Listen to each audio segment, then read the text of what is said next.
Okay, so Kalamazoo, Michigan is one of the best examples of what we're talking about.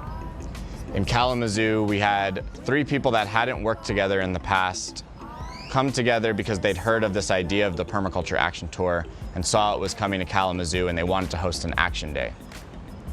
They told us that they wanted to get a piece of city land given to them.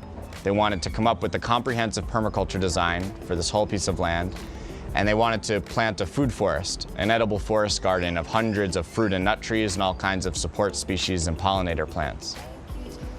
So I was speaking with them and I said, well, so you guys have this piece of land already, right? And they said no. And so this group of a few people got in touch with the city. They got this humongous riparian piece of land given to them. They designed an entire edible forest garden for it. They got in touch with all the local nurseries and tree providers. They got over 100 fruit and nut trees given to them, along with all kinds of pollinator species and perennial vegetables and other useful plants.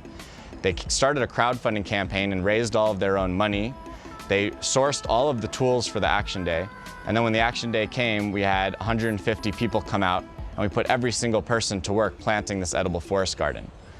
So that is the beauty of people stepping up and acting and becoming organizers in their own communities. Jasmine and Aaron and Zach and the Polish ambassador, we didn't do any of that. We just connected the dots and gave a little bit of inspiration. But it was really the local organizers that hadn't even done projects like this in the past that stepped up and made all of this happen, and it was one of the most beautiful action days that we were a part of. So this is the power that we want to spread, the power of taking it into our own hands to create the world that we want to see. And it's the power of turning a consumer or an observer into a participant and an actor and an organizer that this tour really catalyzed. And we want to see that continue on and on.